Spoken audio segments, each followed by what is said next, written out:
কোনো জিনিস সুন্দর হতে পারে না। কত সুন্দর তিনি, কত সুন্দর।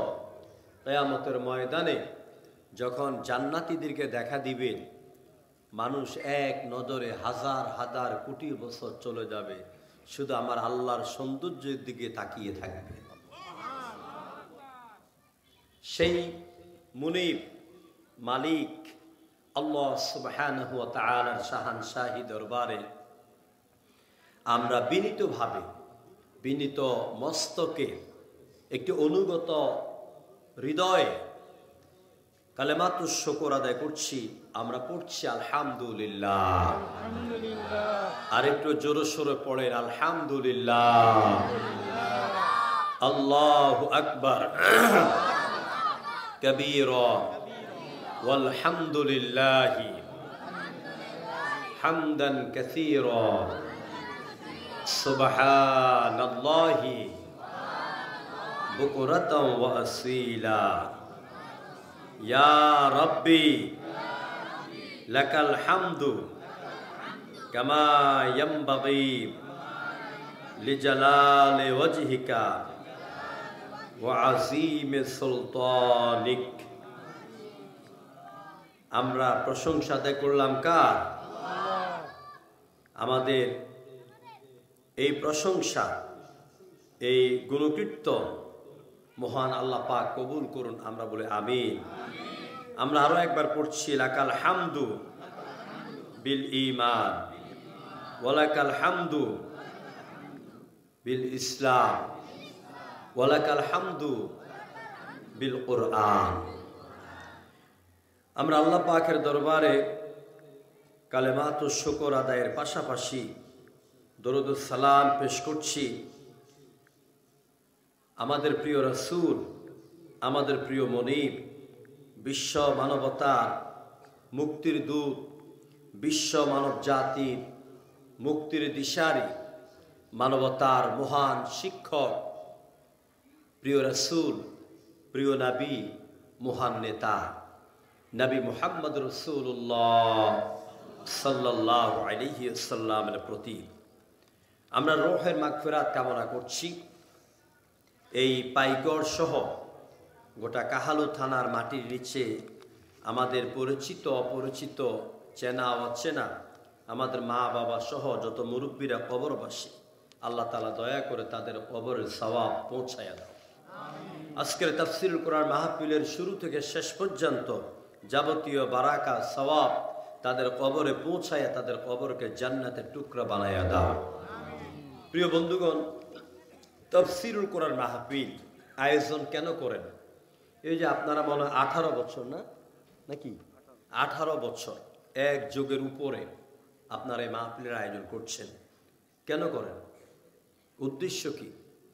আবার এই মাহফিল করতে গিয়ে অনেক বাধার সম্মুখীন হন, অনেকেই পুরো সম্মতি দেন না, টাকা দিয়ে, পয়সা দিয়ে, বুদ্ধি দিয়ে, শ্রম দিয়া অনেকেই সহযোগিতা করেন না।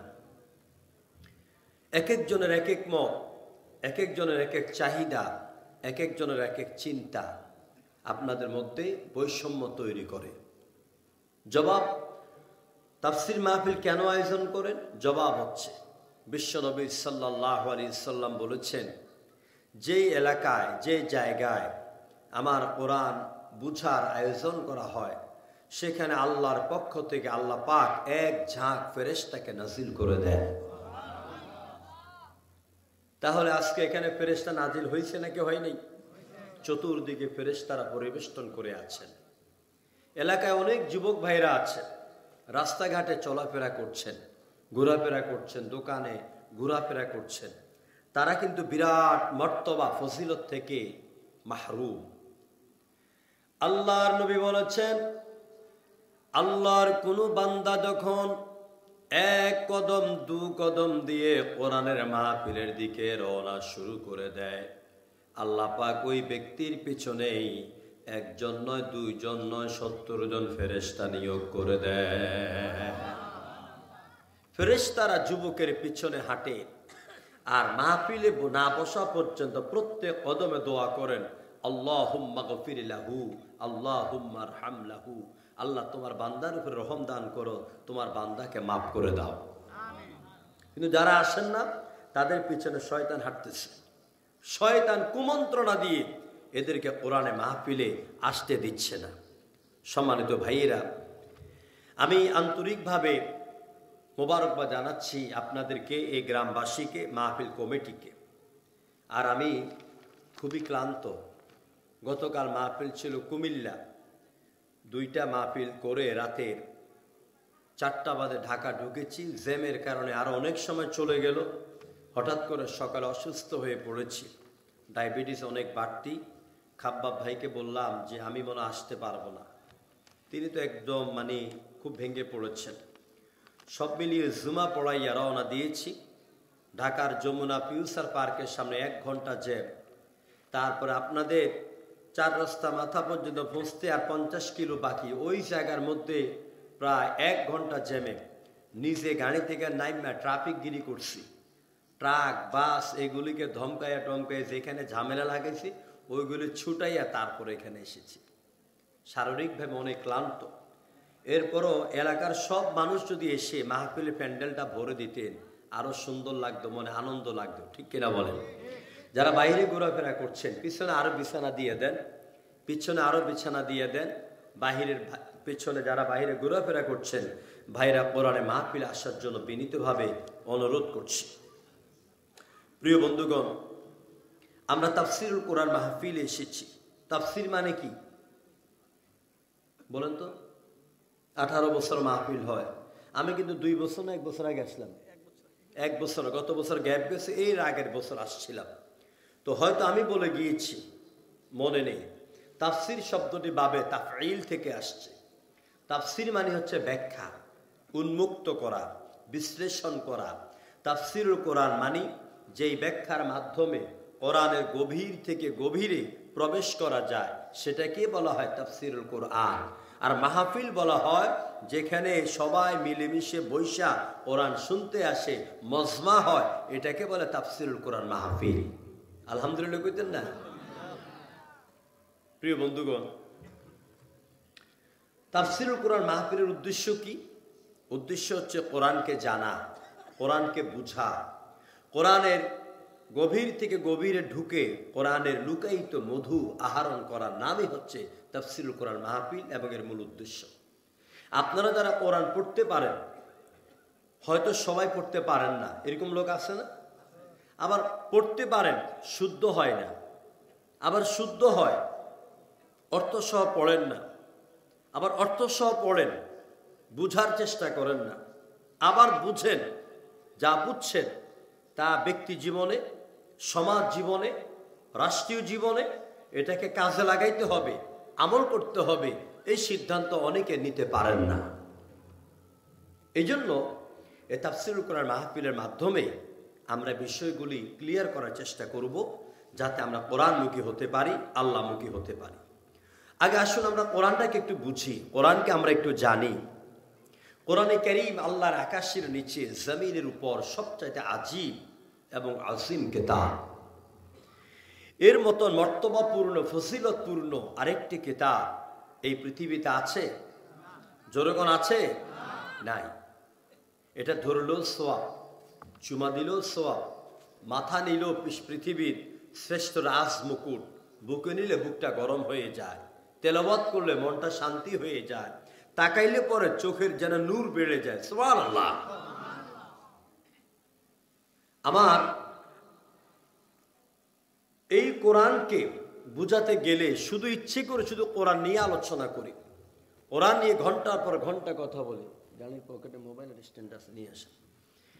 কোরআনকে এই জাতি না বুঝার কারণে আজকে আমাদের উপর এত জুলুম, এত অত্যাচার, এত নির্যাতন। কোরআনকে না বুঝার কারণেই মুসলমান নামধারী মুখে দাঁড়িয়ে আছে, মাথায় টুপি আছে, মাঝে মাঝে মক্কায়ও যায়, মদিনাও যায়। এই লোকগুলি আবার যখন এই সমাজে, এই রাষ্ট্রে কোরআনের রাষ্ট্র বিনির্মাণের জন্য যখন কথা বলা হয়, তখন তারা বলে কোন জঙ্গিবাদীকে, মৌলবাদীকে ক্ষমতায় যেতে দেওয়া হবে না। বলে কিনা বলেন? অথচ এদের নামটা মুসলমানি নাম। এরা মসজিদেও যায়, এরা হজও করে, এরা নিজেকে মুসলমান বলে দাবি করে। আমার বুঝে আসে না এরা কোন মার্কা মুসলমান, যেই মুসলমান আল্লাহর কোরআনকে ছাড়া মানুষের তৈরি করা তন্ত্র ফন্ত্র বিভিন্ন ইজম দিয়া দেশ চালাবার চিন্তা করে। ওরা কোন প্রকারের মুসলমান? এরা কার্ল মার্কস, লেনিন, হিউগ, Galileo, Copernicus, Kepler, Darwin, Hegel, Mao Tsetung, Bertrand Russell এদের তৈরি করা feudalism, communism, secularism, socialism, nationalism, হ্যাঁ, এইসব মতবাদ দিয়া তারা এই সমাজকে রাষ্ট্রকে পরিচালনা করতে হয়। তাহলে স্পষ্ট করে ভালো করে আপনারা বুঝেন, আপনারা যারা ওইসব নেতাদের পিছনে ঘুরেন, ওইসব নেতাদেরকে আপনারা রায় দেন, ওইসব নেতাদের পক্ষে সাফাই গান, ওইসব নেতাদের পক্ষে চায়ের দোকান গরম করেন, আপনার যেই নেতা মুসলমান হওয়ার পরে আল্লাহর কোরআনকে বাদ দিয়া, ইসলামকে বাদ দিয়া, বিশ্বনবীর আদর্শকে বাদ দিয়া মানুষের তৈরি করা মতবাদকে প্রতিষ্ঠিত করার জন্য, নিজে চলার জন্য, জাতিকে চালাবার জন্য ভারতের রয়ের এজেন্ট হয়ে কাজ করে, ওই নেতার পিছনে ঘুরা মানে নিজের হাতে জাহান্নামের দিকে চলে যাওয়া। প্রিয় বন্ধুগণ, আসুন কোরআনটাকে বুঝেন। কোরআনটা কি? কোরআনে কারীম হচ্ছে বিশ্ব মানবতার জন্য এক হেদায়েতের গ্রন্থ। এটি শুধু দোয়ার কিতাব নয়, মুনাজাতের কিতাব নয়, এটা শুধু মানুষ মরলে পরে তেলাওয়াতের কিতাব নয়, এটা শুধু জেন ভূত দৌড়লে পরে জেন ভূত তাড়াবার কিতাব নয়, এটা শুধু বিয়ের সময় মেয়ের গাড়িতে মখমলের কাপড় পেঁচাইয়া একজিল কোরআন শরীফ দিলাম মেয়ের গাড়িতে, ওই ধরনের কিতাব নয়। বরং কোরআনটাকে খুব ভালো করে বুঝেন, তাহলে Quran is the our constitution. কোরআন হচ্ছে আমাদের জন্য গোটা দুনিয়াতে সর্বশ্রেষ্ঠ সংবিধান। সুবহানাল্লাহ কইতেন না? কোরআন কি? সংবিধান। বলেন কোরআন কি? সংবিধান। বাংলাদেশের একটা সংবিধান আছে না? পাল্টিছে কয়বার? 15 বার, কমপক্ষে 15 বার পরিবর্তন হয়েছে। পরিবর্তন, তারপরে বিয়োজন, সংযোজন হয়েছে। কিন্তু আল্লাহর তো একটা সংবিধান 1500 বছর আগে পৃথিবীতে এলো। বলেন তো, এই 1500 বছরের মধ্যে কোরআন কয়বার সংযোজন, বিয়োজন, পরিবর্তন হয়েছে? বলেন তো। একবারও হয়নি। কোরআনে কারীমের একটি অক্ষর, একটি লেটার, একটি বর্ণ কমাবার মতন, পরিবর্তন করার মতন ক্ষমতা এই পৃথিবীর কাউকে আল্লাহ পাক দেন নাই। সুবহানাল্লাহ। কোরআনে কারীম শুধুমাত্র নামাজ রোজার কথা বলে নাই, আমার আল্লাহ পাক বলেন ওয়া নাযালনা আলাইকাল কিতাবা তিবয়ানান লিকুল্লি শাই। নবী হে, আমি আপনার কাছে এমন একটা কিতাব নাযিল করলাম, এই কিতাবের ভিতরে মানুষের জীবনে যা দরকার আমি সব বলে দিয়েছি। আপনাদের প্যান্ডেলের কথা কোরআনে আছে। সুবহানাল্লাহ বলতেন না? এই জমিনে বসছেন বিছানা, এটার কথা কোরআনে আছে। এই মাইকের কথা আছে। এই চেয়ারের নামে তো আয়াতে আছে, আয়াতুল কুরসি আছে না? গরুর নামে সূরা আছে, হাতির নামে সূরা আছে, সূরাতুল ফিল। আমার মা বোনদের নামে এককভাবে একটা সূরা আছে, সূরাতুন নিসা। সব নারী পুরুষের নামে একটা সূরা আছে, সব মানুষের নামে একটা সূরা আছে, সূরাতুন নাস। মাকড়সার নামে সূরা আছে, সূরাল আনকাবুত। 5 আগস্টের লং মার্চের নামে সূরা আছে, মহাসমাবেশের নামে সূরা আছে, ওটার নাম হলো সূরাতুল হাসর। কি নাম? পিপলার নামে সূরা আছে, সূরাতুন নামল। তাহলে হাতি থেকে পিঁপড়া, গরু থেকে মানুষ, সব দিয়া আল্লাহ কোরআন ভরে দিয়েছে। সেই কোরআনে মানুষের জীবনে যে দরকার, অর্থনীতি, সমাজনীতি, রাজনীতি, যুদ্ধনীতি, ব্যবসা নীতি, বাণিজ্য নীতি, কৃষি নীতি, বিবাহ নীতি, বিয়ের সময় মহারণার নীতি, এগুলি কোরআনে নাই? জোরে কোন আছে কিনা? ভোট কি রাতে হবে না ভোট দিনে হবে, মানুষের অধিকার প্রতিষ্ঠিত হবে কখন, সব কথা কোরআনে আছে নাকি নাই? সব আছে। আবার যারা দুপুর 1:45 হেলিকপ্টার দিয়ে ফলাই গেছে, এদের কথা কোরআনে আছে। আপনারা কেমন হুজুর আন্দাজি কেন করে? সব আছে, আসলে কই আছে? আমার ভাইয়েরা, আল্লাহ রাব্বুল আলামিন কোরআনে কারীমের ভিতরে যেই ব্যক্তি দিনের 12টা বাজে পলায়া গেল, তার হাজার হাজার কর্মীদেরকে ফালাইয়া পলায়া গেল, সেই লোকের ব্যাপারে কোরআনে কারীমে আল্লাহ পাক সূরা তোহার ভিতরে বলছেন, ওয়ামান আ'রাদা আন যিকরি ফাইন্না লাহু মাঈশাতান দানকাও ওয়া নাহশুরুহু ইয়াওমাল কিয়ামাতি আ'মা। আল্লাহ পাক বলেন, যারা আমার কোরআন থেকে এরাজ হয়ে যায়, আন জিকিরি, জিকির মানে কি? কোরআন। কোরআনের নাম কয়টা? আমি কিন্তু বলে গিয়েছিলাম আপনাদেরকে 1 বছরের আগের বছর বলে গিয়েছিলাম, কোরআনের নাম 56টা নাম। কয়টা নাম? সবাই বলেন, আরো জোরে কোন? 56 নাম এ কোরআনে আছে। কোরআনের নাম কোরআন, কোরআনের নাম হুদা, কোরআনের নাম নূর, কোরআনের নাম শিফা, কোরআনের নাম বাইজিনাত, কোরআনের নাম তানজিল, কোরআনের নাম ফুরকান, কোরআনের নাম জিকির। এগুলি সব কোরআনের নাম।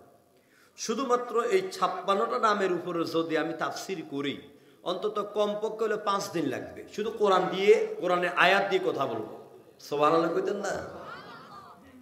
তো আল্লাহ বলছে, যারা আমার জিকির থেকে এরাজ হয়ে যায়, মুখ ফিরিয়ে নেয়, এদের জন্য আল্লাহর পক্ষ থেকে গজব নির্ধারিত হলো 2টা। কয়টা গজব? 2টা। একটা হলো দুনিয়াতে, একটা হলো হাসরের ময়দানে। দুনিয়াতে গজবটা কি? যে ব্যক্তি কোরআন থেকে মুখ ঘুরায়, কোরআনের আইনকে বিশ্বাস করে না, কোরআনের আইনের কথা যারা বলে তাদের উপর অত্যাচার করে, নির্যাতন করে, ওদেরকে ধরে ধরে হত্যা করে ফাঁসি দেয়, এদেরকে ধরে ধরে জেল জরিমানার মধ্যে ঢুকাইয়া দেয়, কোরআনের মাহফিলগুলি বন্ধ করে দেয়, কোরআনের সাথে এইভাবে চরম বেয়াদবি করে কোরআন থেকে মুখ ঘুরায়। আল্লাহ পাক বলেন, আমি আল্লাহ পাক ওই কোরআন বিরোধী শক্তির জন্য তার দুনিয়াবী জীবনের থাকা, খাওয়া, ক্ষমতা, ইজ্জত, সম্মান, হায়াত, তার অর্থ সব কিছুকে আমি আল্লাহ সংকীর্ণ করে দেই। সব কিছুকে সংকীর্ণ করে দেই। তো আল্লাহ কেমনে করছেন? দনকা কিভাবে তিনি সংকীর্ণ করলেন? দেখুন, 56,000 বর্গ মাইলের বাংলাদেশ। সময় এসেছে এমন 56,000 বাংলাদেশের মধ্যে তার থাকার জায়গা হলো না। কথা কন না, ঠিক কিনা? 56,000 বর্গ মাইল বাংলাদেশের মতন 29টা রাজ্য নিয়ে যে দেশ ভারত, ওই দেশে মাসখানেক থাকার পরে ওইখানেও তার জায়গা হলো না, আউট। চলে গেল কাতার। কাতারে 2-4-5 দিন থাকার পরে কাতার গভর্নমেন্ট বলছে, অসম্ভব, তোমাকে আমার দেশে থাকার কোনো নিয়ম নীতি নাই, চলে যাও। চলে গেল আবুধাবিতে জায়গা নেওয়ার জন্য। বিমানের মধ্যে 15 ঘন্টা বসার পরে নামতে দেয় নাই, আবার ফুরানা জামাইয়ের বাড়িতে পাঠিয়ে দিচ্ছে। এবারে আসেন, আল্লাহর কথা মিলান, ওমান আ'রাদা আন যিকরি ফাইন্না লাহু মাঈশাতান দানকা। যে ব্যক্তি আমার কোরআন থেকে মুখ ঘুরাবে, ওই বেয়াদবের জায়গা দুনিয়ার কোথাও থাকার জায়গা নাই। প্রিয় বন্ধুগণ, সে কোরআনকে বুঝতে হবে। কোরআন নিয়ে কথা বলে অনেক সময় যাবে। আমি শুধু কোরআন সম্পর্কে আপনাদেরকে একটু বুঝাই, যারা শুধু কোরআনকে তাবিজ তুমারের কিতাব মনে করেন। আমি কোরআন নিয়ে গবেষণা করার পরে আমি যেটা পেলাম, একটু সংক্ষিপ্ত একটা তথ্য দিচ্ছি। আপনারা যদিও গ্রামের লোক হন, কিন্তু আপনারা অনেকে শিক্ষিত, ইসলামী আন্দোলন করেন, ঠিক কিনা বলেন? আলহামদুলিল্লাহ। এখন বলতে কি ভয় লাগে? ওই 2 বছর আগে যখন আইছিলাম তখন একটু ভয় লাগছিল, এখন আর কোনো ভয় ইনশাল্লাহ আর ভয়ের কারণ হবে না বাংলাদেশে, যদি আপনারা ঐক্যবদ্ধ হয়ে যান। যখন ঠিক কিনা? ঈমান চেতনাকে যদি জাগ্রত করতে পারেন, কোন পাগল ছাগল ইসলাম বিরোধী শক্তি বাংলার জমিনে ঠাঁই পাবে না। আমার নামে 7টা মামলা ছিল, গত 10 নভেম্বর সবগুলি থেকে খালাস পেলাম। এই মামলার খালাসের কাগজ গাড়িতে আছে, ব্যাগে আছে, এটা লগে লগে রাখি। প্রিয় বন্ধুগণ, কোরআনকে বুঝেন। কোরআনের মধ্যে 7 আকাশের কথা আছে, সাবআ সামাওয়াত। এই কথাটি গোটা কোরআনে আছে 7 বার। কয়বার? 7 বার আছে। এরপরে সাবা মানে 7, এই সাবা শব্দটিও কোরআনে 7 বার আসছে। সূরা কামারে চন্দ্র বিদীর্ণ হওয়ার কথা ও কিয়ামতের কথা যে শব্দ এসেছে, সেখানে ইকতারাবাতিস সাআতু ওয়ান শাক্কাল কামার, এই সংখ্যার আরবি মান অনুযায়ী এই আয়াতের সংখ্যার মান হচ্ছে 1390। আর নীল আর্মস্ট্রং তিনি যখন চাঁদের দেশে যান তখনও ছিল 1390 সাল। সেই সময় তিনি চাঁদের দেশে যান। কোরআনে কারিমে ঠান্ডার কথা আছে 5 বার, গরমের কথা আছে 5 বার, এই হলো 10 বার। কোরআনে কুল, নবী আপনি বলুন, এটি আছে 332 বার। ক্বালু, এই শব্দটিও আছে 332 বার। সুবহানাল্লাহ। কোরআনে ইনসান মানে মানুষ শব্দটা এসেছে 65 বার। আর মানুষকে আল্লাহ পাক যত উপাদান দিয়ে বানিয়েছেন এরকম রয়েছে গোটা শরীরে প্রায় 65 রকম উপাদান। জোরে বলুন সুবহানাল্লাহ। এখন সেই 65টি উপাদান কি? 1 তুরাব। তুরাব মানে মাটি। তুরাব মানে কি? মাটি। এই মাটির কথা কোরআনে আসছে 17 বার। কতবার? 17 বার। উপাদান, দ্বিতীয় উপাদানের নাম হচ্ছে নুতফা। নুতফা কোনটাকে বলে? মা বাবার মিলনের পরে দ্রুত গতিতে পিতার পৃষ্ঠ থেকে, মায়ের বক্ষ থেকে যেই পানিটা বের হয়ে ফি করারিন মাকিন, মায়ের গর্ভের মধ্যে পড়ে একটা সুসংরক্ষিত দুর্গের ভিতরে, ওই পানিটাকে বলা হয় নুতফা। এই নুতফা শব্দটির কথা কোরআনে এসেছে 12 বার। আবার এই নুতফা এক সময় রক্ত চাকা হয়ে যায়, ওই রক্তকে বলা হয় আলাক, রক্তপিণ্ড। এই রক্তপিণ্ডের কথা আলাক শব্দটি কোরআনে এসেছে 6 বার। চতুর্থ উপাদান হচ্ছে মুদগা মানে মাংসপিণ্ড। রক্ত এক সময় মাংসপিণ্ড হয়ে যায় মায়ের পেটে, এই কথা আসছে 3 বার। এই মাংসপিণ্ড এক সময় হাড্ডি হয়ে যায়, হাড় হয়ে যায়, এই হাড়ের কথা এসেছে 15 বার। লাহাম মানে গোশত, পাকা সাউনাল ইজামা লাহমা, আল্লাহ পাক ওই হাড্ডিটাকে গোশত দিয়ে আবরণ করে দেন। এই লাহাম, এই গোশতের কথা এসেছে 12 বার। মোট 65 বার এই উপাদানের কথা কোরআনে এসেছে। যেরকম সুবহানাল্লাহ। প্রিয় ভাইরা, কোরআনে নুক্তার সংখ্যা কত? কোরআনে নুক্তার সংখ্যা, জবরের সংখ্যা, জেরের সংখ্যা সব আছে। জবর হচ্ছে 5,03,223টি, আর জেরের সংখ্যা হচ্ছে 3,09,583টি। পেশ হচ্ছে 8,804টি, মদের সংখ্যা হচ্ছে 1,771টি, তাজদির সংখ্যা হচ্ছে 1,01,274টি, নোক্তা হচ্ছে 10,564টি। জোরে করে আল্লাহু আকবার। এই যে সামান্য একটু পরিসংখ্যান আপনাদের সামনে দিলাম, বলেন তো পৃথিবীতে কোরআন ছাড়া আর অনেক ধর্মীয় কিতাব আছে, যেমন ত্রিপিটক, বেদ, বাইবেল, জিন্দাবিস্তা, উপনিষদ, মহাভারত, রামায়ণ, ভগবত গীতা, ঋগ্বেদ, অথর্বেদ, যতুর্বেদ, সামবেদ, যত কিতাব আছে, এইসব কিতাব নিয়ে এরকম কোনো গবেষণা ধর্মী বক্তব্য জীবনে শুনছেন? শুনেন নাই। আমার এই কোরআন নিয়ে এই পৃথিবীতে প্রতিনিয়ত গবেষণা হয়। এই কোরআনটাকে আরেকটু বুঝাইয়া আমি মূল তাফসিরে যাব। এই যে কোরআন, এটারে আমরা একটা কিতাব মনে করি, ঠিক না ভাই? একটা কিতাব মনে করি। এই কোরআন শুধু একটা কিতাব নয়, কোরআনের এক একটি হরফ এরকম আরো একটা মোটা কিতাবের মতন। এই যে এক একটা হরফে তাফসির করলে এরকম একটা কিতাব হবে, এক একটা শব্দের তাফসির করলে এরকম একটা কিতাব হবে, এক একটা আয়াতের তাফসির করলে এরকম কয়েক খণ্ড কিতাবের মতন হবে, এক একটা সূরা নিয়ে তাফসির করলে কয়েক খণ্ড কিতাব হবে। আর কোরআনকে নিয়ে তো তাফসির করার পরে তাফসির রুহুল মাআনি সম্ভবত 40 খণ্ড। জোরে করে আল্লাহু আকবার। তারপরে তাফসিরে নুরুল কোরআন 30 খণ্ড, তাফসিরে খাসেন, তাফসিরে বাইজাবি, তাফসিরে কাশাফ, তাফসিরে ফাতহুল কাদির, তাফসিরে খাসেন, তাফসিরে নুরুল কুলুব, অসংখ্য তাফসির। প্রিয় ভাইরা, খণ্ডের পর খণ্ড বের হয়ে গেছে।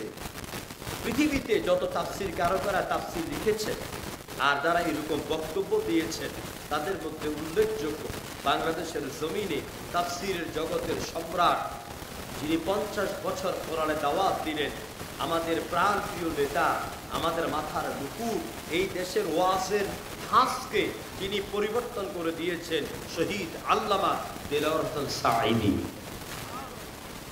তিনি 50 বছর তাফসির করার পরে কি বলতে পেরেছেন যে আমি কোরআনে তাফসির শেষ করে ফেলেছি? বলতে পারেন না। তবে তিনি না বললে আমরা একটা কথা বলবো, এ যতই আসারি ফাসারি উমুক তুমুক যত আমাদের যত নাম কুরআন, আল্লামা সাঈদীর মতন আর কোনো ব্যক্তি বাংলার জমিনে হয়তো আর আসবে না। চিল্লা বলেন ঠিক কিনা? আল্লামা সাঈদীর তাফসির মানুষ শোনার জন্য 2 দিন 3 দিন 5 দিন কাতারে কাতারে আসতে, কারণ তার তাফসিরে ছিল উসুল, বালাগাত, ফাসাহাত, বিজ্ঞান, ইতিহাস, সিয়ার, তারপরে আধুনিক জ্ঞান বলতে যা বলে সকল ধর্ম বর্ণ নির্বিশেষে, এবং উর্দু, আরবি, ইংলিশ সব মিলিয়ে তাফসিরটাকে এত সাবলীল ভাষায় মানুষের সামনে পেশ করতেন, হিন্দু, খ্রিস্টান, বৌদ্ধ, পারসিক, জারদাস, মুসলমান, নারী পুরুষ সবার কলিজার মধ্যে ঢুকে যেত। আল্লাহ তার কবরটাকে জান্নাতের বাগান বানায়। আরো যখন আমি 5 বছর তার খাদেম ছিলাম, মাথার টুপিটা পরাইয়া দিতাম, জুতাগুলি পরাইয়া দিতাম, তার এই ডান হাতের 5টা আঙ্গুল আমার বুকের মধ্যে আছে। কুমিল্লা ইচ্ছা ময়দানে আমাকে এভাবে আঙ্গুল দিয়ে জোড়ায় ধরে আমাদের দোয়া করেছে। প্রিয় ভাইয়েরা, আসুন কোরআন নিয়ে কথা বলতে গেলে অনেক কথা। কোরআন নিয়ে শেষ কথা হচ্ছে এই, কোরআনকে আমরা প্রশ্ন করবো, কোরআন আপনি কেন এসেছেন, কি জন্য এসেছেন? কোরআনকে জবাব দিতে পারবে? আল্লাহ রাব্বুল আলামিন কোরআনে কারীমের সূরা ইব্রাহিমের 1 নাম্বার আয়াতের ভিতরে কি সুন্দর করে জবাব দিয়ে দিলেন। আলিফ লাম রা কিতাবুন আনজালনাহু ইলাইকা লিতুখরিজান নাসা মিনাল যুলুমাতি ইলান নূর। আল্লাহ পাক বলেন আলিফ লাম রা হারফে মুকাত্তাআত, বিচ্ছিন্ন অক্ষর। গোটা কোরআন শরীফে 14টি সূরার শুরুতেই এইরকম 29 প্রকার হরফ আছে। আলিফ লাম রা, আলিফ লাম মিম, নুন, কফ, হা, আইন, সিন, এভাবে 29 রকম হরফ আছে। এগুলির অর্থ সম্পর্কে একমাত্র আল্লাহই ভালো জানেন। কে ভালো জানেন? আল্লাহ ভালো জানেন।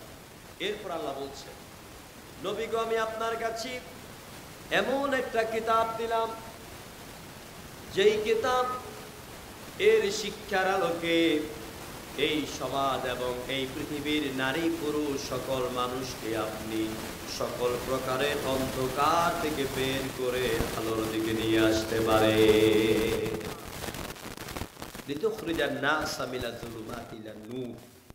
সব অন্ধকার থেকে বের করে আলোর দিকে আনবেন।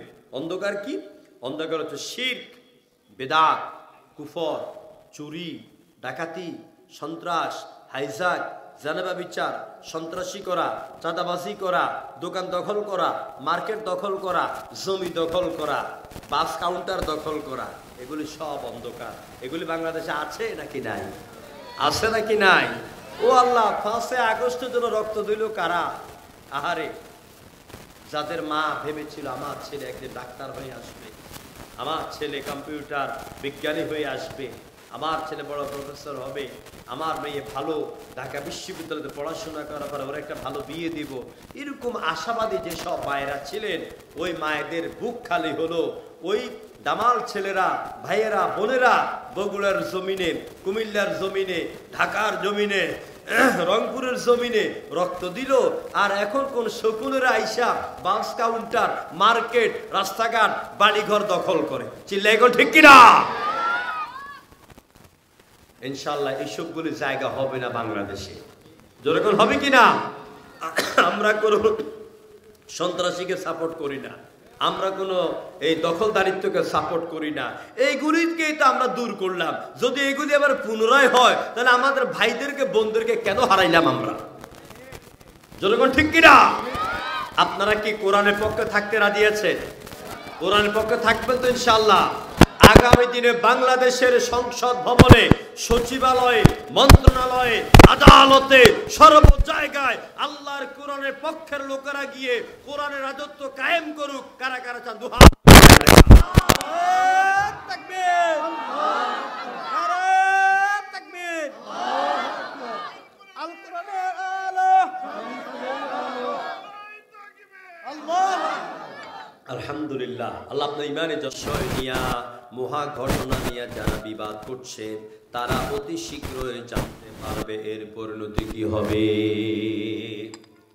তার মানে নাবাইল আজিম মানে হচ্ছে কিয়ামত। জোরে বলেন কি? কিয়ামত। যে বিষয় নিয়ে তারা ইখতিলাফ করে, মতবাদ করে, এটা হচ্ছে কিয়ামত নিয়ে। আল্লাহ নবী বলছেন, হে পৃথিবীর মানুষেরা, এই সুন্দর সাজানো গোছানো পৃথিবী যে আল্লাহ পাক তৈরি করেছেন, এত সুন্দর বসুন্ধরা যিনি সাজিয়েছেন, তিনি আরেকবার হুকুম করলে পরেই এই গোটা দুনিয়াটা ধ্বংস হয়ে যাবে, শেষ হয়ে যাবে। এমন খবর বলার পরেই কাফেররা একে অপরের সাথে কথা বলে আর মুহাম্মদ রাসূলুল্লাহর এই পরকালের দাওয়াতকে তারা টিটকারি বটকারি করে উড়িয়ে দেয়। এরা একে অপরকে বলে, মনে করেছি মুহাম্মদের মাথা অর্ধেক খারাপ হয়েছে, এখন দেখি মুহাম্মদের মাথা পুরোটাই গেছে। নাউযুবিল্লাহ। ওরা আল্লাহ নবীর কাছে কিয়ামতের খবর শোনার পরে তারা বিশ্ব নবীকে পাগল বলে গালিগালাজ করা শুরু করে দিয়েছে। আমার ভাইয়েরা,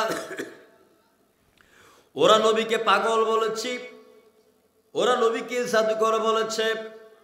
বিশ্ব নবীকে যখন এই যে কেউ যেই যুগে যেই সময় নবীকে কেউ গালিগালাজ করে, নবীকে কখন আঘাত দেয়, বিশ্ব নবী আঘাত পাওয়ার আগে সবচাইতে আঘাত প্রাপ্ত হন আরশের মালিক আল্লাহ। নবীকে আঘাত করে কথা বলার আগে আঘাত পান কে? আল্লাহ। কারণ ইনি আল্লাহ পাকের পাঠানো রাসূল, আল্লাহ তাকে পাঠিয়েছে। এই জন্য যারা নবীকে পাগল বলেছি, গালিগালাজ করেছে, নবীজি জবাব দেওয়ার আগে আল্লাহ পাক জিব্রাইলকে পাঠিয়ে দিয়া জবাবটা দিয়া দিলেন, ওয়ান নাজমি ইযা হাওয়া মা দাল্লা সাহিবুকুম ওয়া মা গাওয়া। মা দাল্লা সাহিবুকুম ওয়া মা গাওয়া।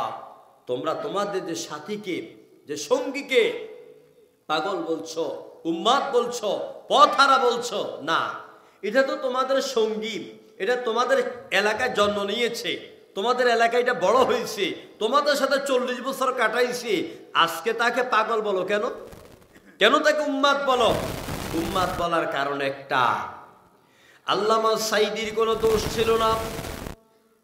পৃথিবীর সমস্ত আলেমের মধ্যে 38 নাম্বার আলেম আল্লামা মজনুর রহমান রিসাবির কোনো দোষ ছিল না, ব্যক্তিগত কোনো অন্যায় ছিল না। এদের একটাই অন্যায়, এরা আল্লাহর জমিনে আল্লাহর দ্বীন, আল্লাহর কোরআনের রাজ কায়েম করার আন্দোলন করেছেন আর কথা বলতে। কথার জবাব তো ঠিক কিনা?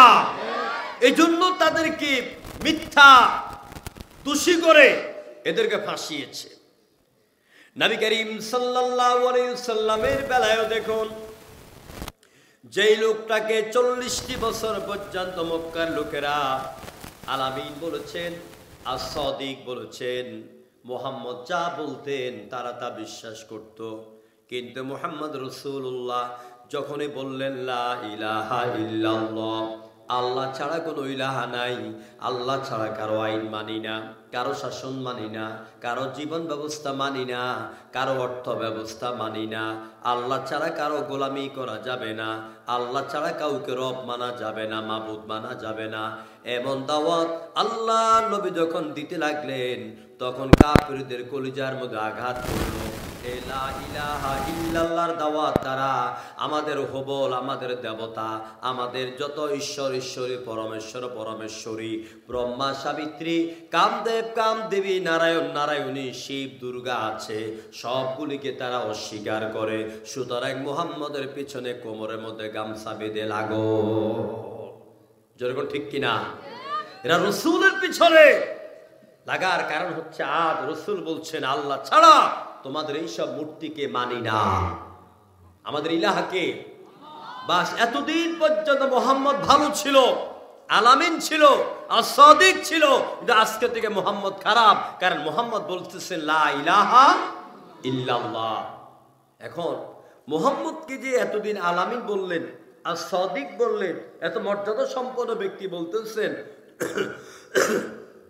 তো মোহাম্মদকে মর্যাদা সম্পন্ন বানাইছে কে? এই কোরআন। কে বানিয়েছে? এই কোরআন বানিয়েছে, ইসলাম বানিয়েছে। তো সেই কোরআনের কথা বললে, সেই ইসলামের কথা বললে, সে তাওহীদের কথা বললে যদি তোমাদের গায়ে লাগে, তাহলে বুঝতে হবে তোমরা এতদিন মুহাম্মদকে সত্যিকারে ভালোবাসো নাই। সবাই একটু জিকির করেন লা ইলাহা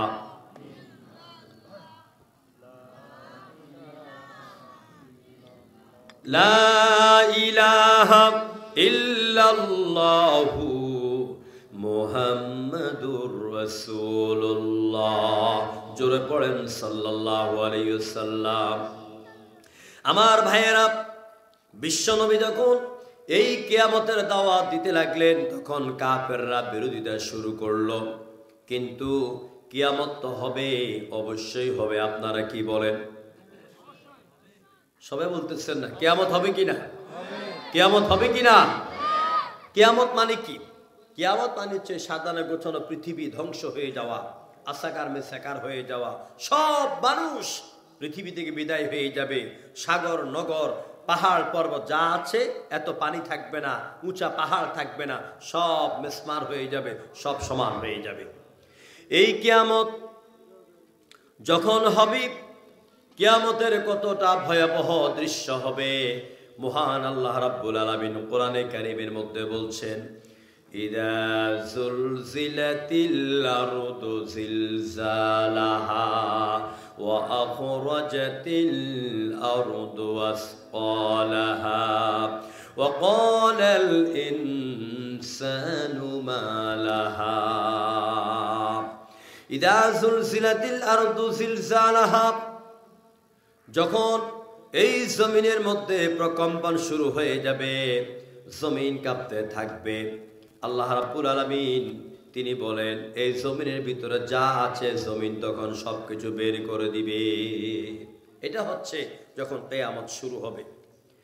আল্লাহ রাব্বুল আলামিন কিয়ামতের এই দৃশ্যের কথা, এই ভয়াবহতার কথা অন্যত্র এভাবে বলেন, ইদাস সামাউ শাক্কাত ওয়া আযিনাত লিরাব্বিহা ওয়া হুক্কাত।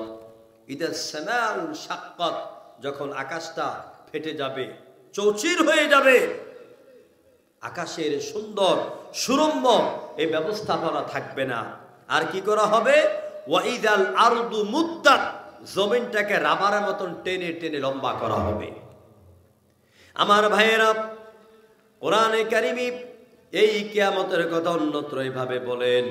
বিশ্বনবী মুহাম্মদুর রাসূলুল্লাহ যখন কিয়ামতের কথা বললেন, মক্কার বড় বড় কাফিরেরা এসে বলে, মুহাম্মদ তুমি যে কিয়ামতের কথা বলো, এই যে মক্কার এত বড় বড় পাহাড়গুলি, এই পাহাড়গুলির অবস্থা কি হবে আমাদেরকে বলো। আল্লাহ নবীকে আল্লাহ পাক কোরআনে শিখাইয়া দিলেন, নবী আপনি বলে দেন, ওয়াতাকুনুল জিবালু কাল ইহনিল মানফুশ। জোরে করে আল্লাহু আকবার। শীতকালে তোশক বানাইতে গেলে, ল্যাব বানাতে গেলে ওই তুলাগুলিকে যেভাবে ধ্বনিত করা হয় বাতাসের সঙ্গে উঠতে থাকে, যখন হযরতে ইসরাফিল সিংহার মধ্যে ফু দিবেন তখন গোটা বিল্ডিং আর পাহাড়গুলি ধ্বনিত তুলার মতন উঠতে থাকবে। আমার ভাইয়েরা বাবারা, আল্লাহ রাব্বুল আলামিন অন্যত্র বলেন فَإِذَا نُفِخَ فِي الصُّورِ نَفْخَةً وَاحِدَةً وَحُمِلَتِ الْأَرْضُ وَالْجِبَالُ فَدُكَّتَا دَكَّةً وَاحِدَةً فَيَوْمَئِذٍ وَاقِعَةٌ فَإِذَا نُفِخَ فِي الصُّورِ, যখন সিংহার মধ্যে, সুর মানে সিংহা, সুর মানে কি? সিংহা, নুফিকা মানে ফু দেওয়া হবে। হযরত ইসরাফিল তিনি এই যে এরকম ভাবে একটা সিংহা নিয়ে তিনি বসে আছেন, তার নিঃশ্বাসটুকুন পর্যন্ত এখানে পড়তে পারবে না। জোরে করে আল্লাহু আকবার। ইসরাফিলকে রাসূল দেখে, যখন তো রাসূল মেরাজে গিয়েছিলেন তখন দেখেছেন। একদিন সাহাবায়ে কেরামের সাথে বসে কথা বলছিলেন, এমন সময় আল্লাহ নবী বলছেন, ও আমার সাহাবীরা, কিয়ামতের বর্ণনা দিতে গিয়া তিনি বললেন, আমি ইসরাফিলকে দেখেছি নিজের স্বচক্ষেই। আমি যখন সিদরাতুল মুনতাহা পার হয়ে গেলাম, জিবরাইল এসে বলতেছে, ইয়া রাসূলুল্লাহ, ওগো Muhammad, this is the danger border, এটার পরে হলো বিপদ সীমান্ত এরিয়া। আমি আর একটু সামনে এক চুল পরিমাণে এগোতে পারবো না। এখন আপনার জন্য রফরফ আসবে, এই রফরফে উঠে আপনি মাওলায়ে আলার দরবারে চলে যাবে। রফরফটা কেমনে বুঝাই? আপনারা আলিফ লায়লা দেখছেন না? কথা কয় না, আলিফ লায়লা দেখেন নাই? সিন্দাবাদ দেখেন নাই? এই আলিফ লায়লা সিন্দাবাদের মধ্যে দেখবেন মাঝে মাঝে এই আলিফ লায়লার যে নায়ক বা সিন্দাবাদ একটা সাদা কাপড়ের মধ্যে দাঁড়ালে এটার বাতাসে উড়ে লেগেছে, তাই কিনা বলেন? এইরকম, মানে এরকম না, উদাহরণ দিলাম আর কি। জান্নাতি একটি রফরফ, একটি সাদা কাপড় আল্লাহ পাক রাসূলের জন্য পাঠালেন, বাহন পাঠালেন। কোনো ইঞ্জিন নাই, কোনো ড্রাইভার নাই, কোনো ব্রেক নাই, কোনো তেল নাই, কোনো কিছু নাই। বিশ্ব নবীকে এখানে দাঁড়াতে বললেন, রাসূলুল্লাহ এটার উপরে দাঁড়ালেন। এবার আল্লাহর হুকুমে রফরফ হাজার হাজার কোটি মাইল উপরে রাসূলকে নিয়ে উঠে যাচ্ছে।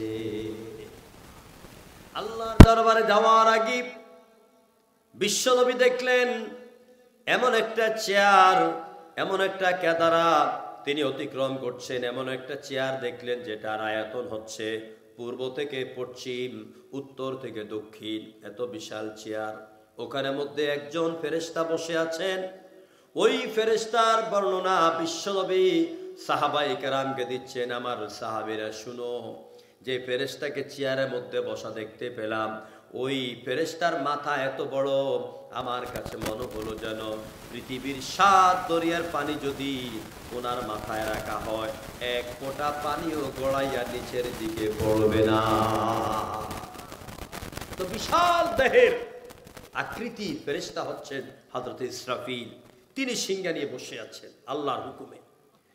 সিংহার মধ্যে ফু দিবেন, নাফখাতাও ওয়াহিদা, একটা ফু যখন দিবে, ওয়াহুমিলাতিল আরদু ওয়াল জিবালু ফাদুক্কাতা দাক্কাতাও ওয়াহিদা, এক ফুয়ের সাথে আকাশের জমিন একটার সাথে একটা বাড়ি খাইয়া সব চুরমার হয়ে যাবে, সব শেষ হয়ে যাবে। আল্লাহ রাব্বুল আলামিন এই কিয়ামত যারা বলে হবে না, কিয়ামতকে যারা বিশ্বাস করে না, তাদের ব্যাপারে আরেকটা দলিল দিয়ে সূরা ওয়াকিয়ার ভিতরে আল্লাহ শুরুতে বলে দিলেন, ইদা ওয়াকাআতিল ওয়াকিআ লাইসা লিওয়াকাআতিহা কাযিবা খাফিদাতুর রাফিআ ইদা রুজ্জাতিল আরদু রাজ্জা ওয়াবুসাতিল জিবালু বাসসা। জোরে সরে বলেন আল্লাহু আকবার। আর জোরে করে আল্লাহু আকবার। কিয়ামতের অনেকগুলি নাম আছে কোরআনে। একটা নাম হচ্ছে কিয়ামত, একটা হচ্ছে সাআ, একটা হচ্ছে জিলজাল, একটা হচ্ছে ওয়াকিয়া। এগুলি সব কিয়ামতের নাম। এক এক সময় আল্লাহ পাক এক এক নামে এটাকে বিবৃতি দিয়েছেন। আল্লাহ পাক বলছেন ইযা ওয়াকাতিল ওয়াকিয়া, যখন ঘটনা তথা কিয়ামত সংঘটিত হয়ে যাবে, লাইসা লিওয়াকাতিহা কাযিবা, এই ঘটনাকে মিথ্যা প্রতিপন্ন করার ক্ষমতা কারো নাই। কারো আছে যে কিয়ামত হবে না? এই কথা বললেও কেউ বিশ্বাস করবে না। এখন আসুন, কিয়ামতকে অস্বীকার করে কারা? কিয়ামতকে অস্বীকার করে যারা বাস্তববাদী, বস্তুবাদী, এরা কিয়ামতকে অস্বীকার করে। এরা হচ্ছে বুদ্ধিজীবীর নামে সবচেয়ে বড় মূর্খ পণ্ডিত। জনগণ ঠিক কিনা? ডক্টর মোহাম্মদ শহীদুল্লাহ বলেছেন ঢাকা বিশ্ববিদ্যালয়ের কোনো এক বড় অনুষ্ঠানে, তিনি বললেন যে আজকে আপনারা যারা ডক্টরেট লাভ করলেন, যারা ডক্টরেট ডিগ্রি অর্জন করলেন, আমি আপনাদের ডক্টরেটকে সম্মান জানাই, কিন্তু সেই ডক্টরেটের সে ডিগ্রির কোনো দাম নাই যে ডিগ্রি অর্জন করতে গিয়ে সিলেবাসের মধ্যে কোরআন নাই। কি নাই? কোরআন নাই। বিশ্বনবী একই কথা বললেন, ইন্নাল্লাযী লাইসা ফি জাওফিহি শাইউম মিনাল কুরআনি কাল বাইতিল খারিব। আপনি মন্ত্রী হন, মিনিস্টার হন, বড় ডিগ্রিধারী হন, বড় ডক্টর হন, বড় ইঞ্জিনিয়ার হন, বড় পাইলট হন, দুনিয়ার যা কিছু হন, যদি আপনার শিক্ষা সিলেবাসের ভিতরেই কোরআন না থাকে, তাহলে এই সিলেবাসের এই ডক্টরেটের কোনো দাম আমার আল্লাহর কাছে নাই। সুতরাং বড় বড় ডক্টর যারা, বড় বড় আধুনিকতার ছোঁয়া যাদের গায়ে লেগেছে, তারা বলে ওয়াকালু মা হিয়া ইল্লা হায়াতুনাদ দুনিয়া নামুতু ওয়া নাহইয়া ওয়া মা ইউহলিকুনা ইল্লা দাহর। সূরা জাসিয়ার 25 নম্বর আয়াতের ভিতরে আল্লাহ পাক বলেন, ওই বস্তুবাদীরা যারা আল্লাহকে না দেখলে বিশ্বাস করে না, এইরকম লোকেরা তারা বলে আমরা মরবো, আমরা দুনিয়াতে বেঁচে থাকবো, আমরা মরে যাব, আমরা ধ্বংস হয়ে যাব, এটা শুধু কালের একটি জিনিস, এ কাল ছাড়া কেউ আমাদেরকে ধ্বংস করতে পারে না। আমি বলি বেকুব, বলো তো কালকে কে বানাইছে? কালকে কে বানাইছে? অতীতকাল, বর্তমানকাল, ভবিষ্যৎকাল। এই যে কাল, এই যে সময়, এই যে ইতিহাস, এই যে মহাকাল, এই কালের স্রষ্টা কে? আল্লাহ। ওরা অর্ধেক বুঝে, অর্ধেক বুঝে না। এখন যারা কিয়ামতকে অস্বীকার করেন, কলিজার ভিতরে একটু ভয় আনেন, কারণ আজকে আমি এই সূরা নিয়ে আলোচনা করার উদ্দেশ্য হচ্ছে, আজকে আমাদের ব্যক্তি জীবনে, পারিবারিক জীবনে, সামাজিক জীবনে, রাষ্ট্রীয় জীবনে চুরি, ডাকাতি, সন্ত্রাস, খোদাদ্রোহিতা কাম, জাহান্নামী কাম সবচেয়ে বেশি বেড়ে গেছে। জনগণ ঠিক কিনা? চরিত্রকে নষ্ট করার জন্য যা দরকার সব হাতিয়ার এখন আমাদের হাতে। এই জন্য নিজেকে, নিজের চরিত্রকে হেফাজত করার জন্য যদি আল্লাহর ভয় কলিজার মধ্যে জায়গা দেন, তাহলেই আমার আপনার চরিত্রটা হেফাজত হতে। যাদের হৃদয় আছে আল্লাহর ভয়, তারা কভু পথ ভুলে যায় না। আল্লাহর প্রেম ছাড়া এই দুনিয়ায় কারো কাছে মাথা নত করে না। চিল্লা বলেন ঠিক কিনা? যারা আল্লাহকে ভয় করে একমাত্র মাথা নত করে কার সামনে? আরো জোরে কোন কার সামনে? আল্লাহর সামনে। আল্লাযীনা ইয়াহমিলুনাল আরশ, যারা আল্লাহ পাকের আরশের 4টা খুঁটি এই কাঁধের মধ্যে বহন করে দাঁড়িয়ে আছেন। জোরে কোন সুবহানাল্লাহ। আরশের খুঁটি কয়জন ফেরেশতার কাঁধের মধ্যে? 4 জন ফেরেশতার কাঁধের উপরে। আল্লাহ বলছেন আল্লাযীনা ইয়াহমিলুনাল আরশ, যারা আল্লাহর আরশ বহন করে আছে, এ হলো 4 জন। আর 4 জন হচ্ছে জিব্রাইল, ইসরাফিল, মিকাইল, আজরাইল বা মালাকুল মাউত। এই হলো 8 জন ফেরেশতা মোট। এবার তামাম পৃথিবীর মানুষ, গাছপালা, পশু পাখি, দালান, বিল্ডিং, ঘর বাড়ি, পাহাড় পর্বত, সাগর, নদী সব শেষ হয়ে যাবার পরে আল্লাহ পাক মালাকুল মাউতকে প্রশ্ন করবেন, মালাকুল মাউত আর কে আছে এই বিশাল পৃথিবীতে বলো? মালাকুল মাউত বলবেন, রব্বুল আলামিন, ও আমার রব, ও রাজা ধীরাজ, সব শেষ হয়ে গেল। এইভাবে আপনার আরশের খুঁটি বহনকারী 4 জন ফেরেশতা আর বিভিন্ন কাজে দায়িত্ব নিয়োজিত 4 জন ফেরেশতা আর আপনি, এই ছাড়া গোটা পৃথিবীতে দুনিয়াতে আকাশেও কেউ নাই, জমিনেও কেউ নাই। সুবহানাল্লাহ কইতেন না? আর আস্তে গান সুবহানাল্লাহ। সবাই বলেন নাই তো সুবহানাল্লাহ, বলেন না সুবহানাল্লাহ। একবার বললে কয় নাকি? দেখছেন? হ্যাঁ 80, একবার বললে 90 নাকি। কারণ সুবহান লিখতে 5 অক্ষর, আল্লাহ লিখতে 4 অক্ষর, 4 5 9 অক্ষর। রসুল বলেছেন মান কারাআ হারফা মিন কিতাবিল্লাহি তাআলা ফালাহু আশার। কোরআনের উপর ঈমান আনার পরে বুঝে হোক না বুঝে হোক, যে ব্যক্তি একটা হরফ তেলাওয়াত করবে প্রত্যেক হরফে কয় নেকি? 10 নেকি। তো আপনি যখন বলতেছেন সুবহানাল্লাহ, এখানে তো 90 নেকি লেখা হয়ে যাচ্ছে। আরো জোরে সোরে কোন সুবহানাল্লাহ, জোরে সোরে কোন আলহামদুলিল্লাহ, আরো চিল্লায়ে বলেন আল্লাহু আকবার। আলহামদুলিল্লাহ। উঠতে বসতে 4টা বাক্যে জিকির করবেন হাদিস অনুযায়ী। কয়টা বাক্য? 4টা। সুবহানাল্লাহ, আলহামদুলিল্লাহ, লা ইলাহা ইল্লাল্লাহ, আল্লাহু আকবার। এই 4 বাক্যের জিকির করবেন শান্তভাবে, ধীরস্থিরভাবে। শরীর লড়বে না, লাফাবেন না, লাফাইয়া পাশের আঘাত উঠবেন না, সামিয়ানাতে উঠবেন না। জিকির করবেন খিফাতান, ভয়ে ভয়ে আর নীরবে। আমার আল্লাহকে ডাকবেন।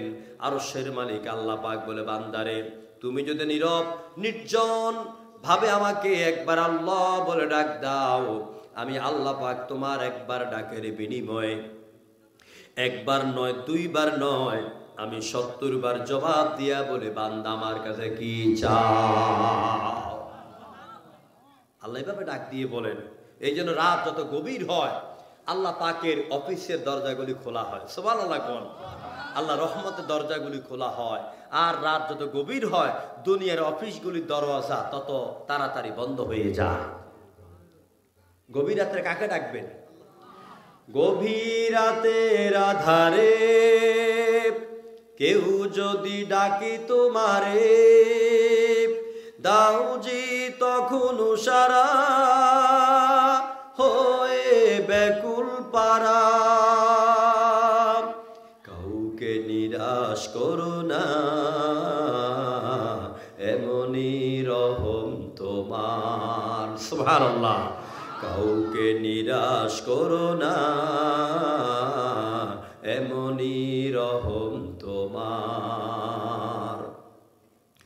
ও প্রভু প্রভু ও প্রভু, পৃথিবীতে এত ভাষা নেই, যত রূপে ডাকি তোমায়।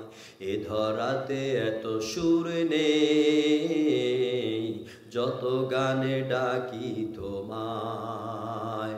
ও প্রভু প্রভু ও প্রভু। সুবহানাল্লাহ। ডাকতে পারলেই হলো।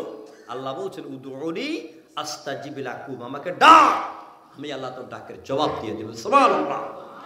হিন্দু ডাকে ভগবান, খ্রিস্টানরা ডাকে ঈশ্বর, যেই ভাষায় ডাকো না কেন আমার আল্লাহ পাক বলেন যদি আমাকে উদ্দেশ্য করে ডাকো আমি তোমার ডাকের জবাব দিয়ে দেব। তবে একটা কথা মনে রাখবেন, কেউ যদি 5 মিলিয়ন কোটি খোদ আপনার ভগবান ভগবান ডাকে, কেউ যদি 5,000 কোটি বার খোদা খোদা ডাকে, কেউ যদি 5,000 কোটি বার ঈশ্বর ঈশ্বর বলে, আমার আপনার একবার আল্লাহ বলার ডাকের সমান হবে না। আল্লাহ, এটাকে কেউ কেউ বলেছেন এই নামটি হচ্ছে ইসমে জাত। আল্লাহর যত নাম আছে সবচেয়ে সেরা নাম হচ্ছে আল্লাহ। মুখটারে গোল করে কন্ত আল্লাহ। মা বোন প্যান্ডেলে যারা আছেন আস্তে করে সবাই মুখ গোল করে ফিস ফিস করে আওয়াজ করে মা বোনেরা, আর আপনারা জোরে কন আল্লাহ। কি সুন্দর না, হৃদয়ের গভীরে আল্লাহকে ডাকলে যেন হৃদয়টা ভরে যায়। জোরে কোন ঠিক কিনা? আল্লাহু আল্লাহু কি যে মধুর নাম, ধরার তামাম মনি মুক্ত মুক্তা সোনা দানা পান্না হীরা হয় না তাহার দাম। আল্লাহু আল্লাহু কি যে মধুর নাম। যেরকম সুবহানাল্লাহ। আমার ভাইয়েরা, আমার মা বোনেরা, উঠতে বসতে খাইতে আমার আল্লাহকে ডাকবেন। বিপদে পড়বেন আল্লাহকে ডাকবেন, অভাবে পড়েছেন আল্লাহকে ডাকবেন, ছেলের দরকার মেয়ের দরকার আল্লাহকে ডাকবেন। স্বামী বিদেশে থাকে, আল্লাহ আমার স্বামীকে সহি সালামতে তুমি রাখো, আল্লাহকে ডাকবেন। কিন্তু লোকেরা এত বেকুব, বিয়ে করার পরে যখন ছেলে হয় না মেয়ে হয় না, তখন তারা আল্লাহর দরবার সেজদার জায়গা ছাইরা দিয়া বাবার দরবারে দৌড়ায়। কাহালুতে মনে হয় বলি নাই আছে? আমার ভাইরা, কোন দুঃখে আপনি বাবার কাছে যান? বাবারে কে বানাইছে? সবাই বলে না তো, বাবারে কে বানাইছে? বাবারে খাবার দেয় কে? আলো বাতাস দেয় কে? বাবা যদি 5 ঘন্টা বা একদিন আল্লাহ পায়খানা বন্ধ রাখে, বাবার ফ্যাট ফুল্লা মরবো। জোরে কোন ঠিক কিনা? বাবার কি ক্ষমতা আছে এই পায়খানার রাস্তাটা নিজে নিজে ক্লিয়ার করার? ক্ষমতা আছে? যদি বাবার পোস্টেড গ্ল্যান্ড হয়ে যায়, পেশাবের রাস্তায় টিউমারের মতন হয়ে পেশাবের রাস্তা বন্ধ হয়ে যায়, বাবা দৌড়ায় ডাক্তারের কাছে। যেরকম ঠিক কিনা? তো বাবা যদি সব ক্ষমতার মালিক হয়ে থাকে, বাবা কেন ডাক্তারের কাছে দৌড়ায়? সাধারণ বিবেক দিয়ে বুঝেন না কেন? প্রিয় ভাইরা, লোকেরা এই মহিলারা বাবার কাছে যায়, যাইয়া বাবার কাছে ছেলে চায় মেয়ে চায়, কোন আস্তাগফিরুল্লাহ। বাংলাদেশে এত ভণ্ডামি বের হয়েছে, ওই সব নারীদেরকে বাচ্চা দেওয়ার কথা বলে বাবারা ওই নারীদের সাথে তারা শারীরিক সম্পর্ক গড়ে তোলে। আমার ভাইয়েরা, সুতরাং আমি বলতেছিলাম, আল্লাহ রাব্বুল আলামিন তিনি থাকবেন, আর এই 8 জন ফেরেশতা থাকবে। এবার আল্লাহ রাব্বুল আলামিন তিনি বলবেন, ও আমার মালাকুল মাউত, যারা আমার আরশের খুঁটি বহন করে আছে, তাদের রূহটা কবজ করে নাও। তাদের রূহ যখন কবজ হয়ে যাবে, এবার আল্লাহ পাক বলবেন, আর কে আছে? তখন হযরতে মালাকুল মাউত বলবেন, আল্লাহ আমরা 4 জন আর তুমি। আল্লাহ পাক এবার বলবেন, যাও। যে মিকাইলের সিংহের ফু দ্বারা আকাশ জমিন আসাকার মেসাকার হয়ে গেল, সেই ইসরাফিলের রূহটা কবজ করে দাও, মিকাইলের রূহটা কবজ করে দাও। বাস, 2 জন ফেরেশতার রূহ কবজ। আর আছে কয়জন? আর ফেরেশতা কয়জন? আর ফেরেশতা আছে 2 জন। একজন হচ্ছে আজরাইল, একজন হচ্ছেন জিব্রাইল। আর আল্লাহ পাক বলবেন, আজরাইল আর কে আছে?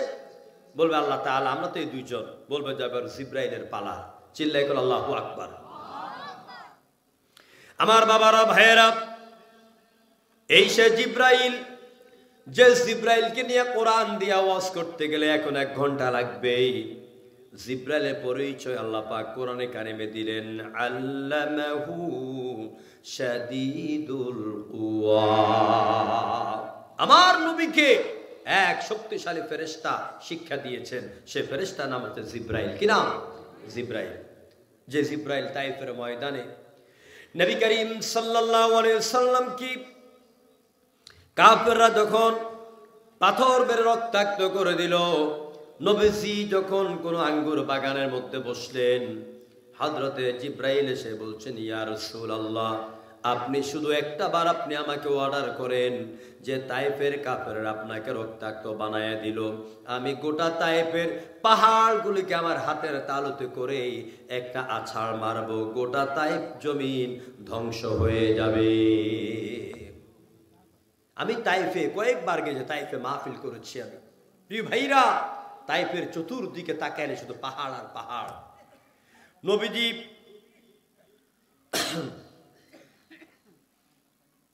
চায়ের সাথে কি দিছেন? ও আল্লাহু আকবার।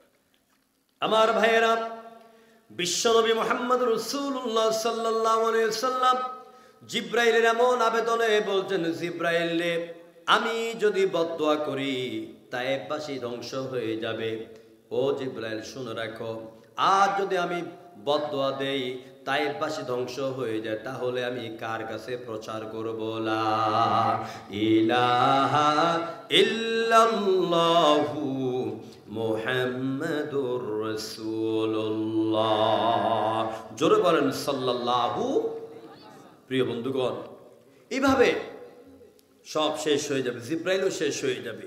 এবার আল্লাহ পাক বলবেন, আজরাইল আর কে আছে? বলবে আল্লাহ তুমি আর আমি। জোরে সোরে কোন আল্লাহু আকবার। আল্লাহ পাক বলবেন, ও আজরাইল এবার তোমার পালা, এবার তোমার পালা, তোমাকে মরতে হবে। বলবে আল্লাহ আমাকে মরতে হবে? হ্যাঁ। কত আমি তো সবার রূপ কবজ করেছি, আমার রূপ কবজ করবে কে? আল্লাহ পাক বলবেন আমার হুকুম, আমার ওয়ার্ডার। এবার জিব্রাইল আসমান আর জমিন তথা জান্নাত আর জাহান্নামের মাঝখানে থাকবেন। জান্নাত কোথায়? উপরে। জান্নাত কোথায়? সিদরাতুল মুনতাহা থেকে জান্নাতের সীমানা শুরু, আর জমিনের নিচে হচ্ছে জাহান্নাম। এই আকাশ আর জমিনের মাঝখানে যখন আজরাইল থাকবেন, তখন আল্লাহ পাক অর্ডার করবেন, মুত ইয়া মালাকুল মাউত, মরে যা। আল্লাহ পাকের অর্ডারের সাথে মালাকুল মাউত একটা চিৎকার দিবেন, গোটা আকাশ জমিন থরথর থরথর করে কাঁপা শুরু করবে, রূহ কবজ হয়ে যাবে। এখন আর কেউ নাই। মুসলিম শরীফের প্রথম খণ্ড 100 নম্বর পৃষ্ঠা, হাদিসে আসছে, অনেক লম্বা হাদিস। ইজা কাবাদা আরওয়াহ, আল্লাহ পাক এই যে আমার দিকে তাকানে টিস্যু পেপার, এইভাবে আল্লাহ আকাশ আর জমিনকে হাতের মুঠায় নিবেন। সুবহানাল্লাহ কইতেন না? আল্লাহু আকবার কইতেন না? গোটা আকাশ আর জমিনটাকে এইভাবে হাতের মুঠায় নিয়ে ধরবেন। ধৈরা এবার তিনি বলবেন, ধৈরা তিনি এবারে দুনিয়ার দিকে প্রশ্ন ছুড়ে দিবেন, লিমানিল মুলকুল ইয়াউম, আজকে রাজত্ব কার? সালাসা মাররাত বিশ্ব নবী সাল্লাল্লাহু আলাইহি ওয়াসাল্লাম বলেছেন, আল্লাহ পাক আকাশ আর জমিনকে এইভাবে হাতের মুঠার ভিতরে নিয়া তিনি 3 বার প্রশ্ন করবেন, আজকে আকাশের রাজত্ব কার? জমিনের রাজত্ব কার? কোনো জবাব নাই। কে জবাব দিবে? একটা গুড়ি পিঁপড়া সহ তো দুনিয়ার মধ্যে বেঁচে নাই। আমার আল্লাহ পাক একা একা তিনি তার আরশ আজিমের মধ্যে আছেন। 3 বার প্রশ্ন করার পরেই এবার আল্লাহ পাক নিজে জবাব দিবেন, লিমানিল মুলক, তিনি বলবেন লিল্লাহিল ওয়াহিদিল কাহ্হার। আজকে আকাশের রাজত্ব কার? আর জোরে কর না ভাই। জমিনের রাজত্ব কার হবে? আল্লাহ রাজত্ব হবে। মহাপরাক্রমশালী আল্লাহ রাজত্ব। ছাতা মাথা এসব হাসিনা, ডোনাল্ড ট্রাম্প, এসব মুদি খুদির কোনো পাত্তা থাকবে না। কোন ফেরাউন, কোন নমরুদ আমার আল্লাহর সামনে দাঁড়াবার সাহস করবে না। লোকেরা 10 পীরের কাছে মুরিদ হয়, হুজুর আমার পিসাব বলেছে কোনো ভয় নেই। কেন? আমার বাবা কিয়ামতের দিন আমাকে জান্নাতে পৌঁছায় দিবে। নাউযুবিল্লাহ। মান দাল্লাযী ইয়াশফাউ ইনদাহু ইল্লা বিইযনি। হাশরের ময়দানে মানুষ যখন ল্যাংটা অবস্থা দাঁড়ায়া থাকবে, কোন অবস্থায়? এরকম জুব্বা জাব্বা, সাদর টাদর, লুঙ্গি টুঙ্গি, পায়জামা, সালোয়ার কামিজ, বোরকা কিচ্ছু থাকবে না। নারীরাও ল্যাংটা, পুরুষরাও ল্যাংটা। ইয়াউমা ইয়াকুমুন নাসু লিরাব্বিল আলামিন। ওই দিন সব মানুষ আমার আল্লাহর দরবারের সামনে দাঁড়িয়ে থাকবে। বিশ্বনবী যখন মা আয়েশার সামনে আয়াত তেলাওয়াত করলেন, মা আয়েশা বলছেন, ইয়া রাসূলুল্লাহ, আমি মেয়ে মানুষ, আমি নারী মানুষ, আমার কি শরম করবে না? আমার দিকে কোনো পুরুষেরা তাকাবে না? আল্লাহ নবী বলছেন, আয়েশা রে, ওই হাসরের ময়দান কতটা কঠিন হবে তুমি তো জানো না। ওই হাসরের ময়দানে 3 হাদিসে 3 রকম বর্ণনা এসেছে। মাথার 1 বিগত কিংবা 1 হাত কিংবা 1 কিলোমিটার উপর থেকে সূর্য যখন তাপ দেবে, এখন সূর্য তাপ দেয় কত দূর থেকে? 9,30,00,000 মাইল দূর থেকে সূর্য তাপ দেয়। এরপরে এসি লাগাই, ডিসি লাগাই, কত কিছু লাগাই, গরমের চোটে বাঁচি না। ওই হাসরের ময়দান হবে তামার। কিসের? এই যে কারেন্টের তারগুলি কিসের? তামার। এই তামার তার দিয়ে সেকেন্ডে 1,86,000 মাইল বিদ্যুৎ দৌড়াতে থাকে। হাসরের ময়দানে এক জায়গায় সূর্যের তাপ পড়বে, গোটা পৃথিবীর যত জায়গায় সীমানা আছে সব তামার মতন মাটিগুলি এরকম উত্তপ্ত হয়ে যাবে। আমার বাবারা, ভাইরা, যত রং দেখেন এত রং না, এই রঙের খবর আছে কিনা? মায়েশা বলছেন, ইয়া রাসূলুল্লাহ, আমার কি ভয় করবে না, লজ্জা করবে না? আল্লাহ নবী বলছেন, আয়েশা রে, সূর্যের তাপ যখন দেবে মানুষ হাসরের ময়দানে, তারা সব যখন দাঁড়াবে, সব যখন উঠবে, উঠার পরে এত মানুষ হবে, এত লম্বা পৃথিবী সম্পর্কে বিজ্ঞানীরা বলেছে পৃথিবীর আয়তন হলো 13 লক্ষ মিলিয়ন আলোকবর্ষ। এখন 13 লক্ষ মিলিয়ন আলোকবর্ষ তো বুঝেন নাই, বুঝছেন আপনারা? বুঝেন নাই, একটু বুঝাই।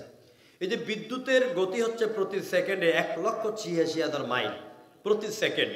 এবার প্রতি সেকেন্ডকে নিয়ে যান 60 সেকেন্ডে, 1 মিনিটে গুণ দিয়ে যা পাইবেন ওইটারে গুণ দেন 60 মিনিট 1 ঘন্টায়, 1 ঘন্টারে গুণ দিয়ে যা পাইবেন ওইটারে আনেন 24 ঘন্টা একদিনে, একদিনে যা পাইবেন ওইটাকে আনেন 30 দিনে, 30 দিনে যা পাইবেন ওইটাকে আনেন 1 বছরে, 1 বছরে যা পাইবেন, এভাবে 1 মিলিয়ন, 2 মিলিয়ন, 3 মিলিয়ন, এইভাবে 13 লক্ষ মিলিয়ন লাইট ইয়ার্স গুণ দিয়ে যা পাবেন, এত বড় হচ্ছে গোটা পৃথিবীর আয়তন। আর বিজ্ঞানীরা বলছে যে মানুষের পেটের মধ্যে, শরীরের মধ্যে যত আঁত আছে, যত রোগ আছে, সব রোগগুলিকে যদি জোড়া দেওয়া হয় গোটা পৃথিবীটাকে একবার প্রদক্ষিণ করে আসা যাবে। আমার ভাইয়েরা, ওই পৃথিবীতে মানুষের জায়গা হবে না।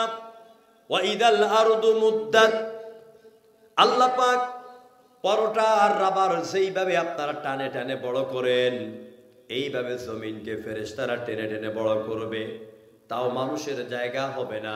আল্লাহ নবী বলেছেন, পাও একটা থাকবে জমিনে আর একটা থাকবে উপরে, এইভাবে সব মানুষ দাঁড়াবে। হুজুর বলছেন, আয়েশা, ওই অবস্থায় মানুষ আল্লাহ পাক কখন বিচার শুরু করবেন ওইটার ভয়, ওইটার অপেক্ষা করে যখন তারা উপরের দিকে তাকাবেন, এক তাকানিতে ওদের 40,000 বছর চলে যাবে।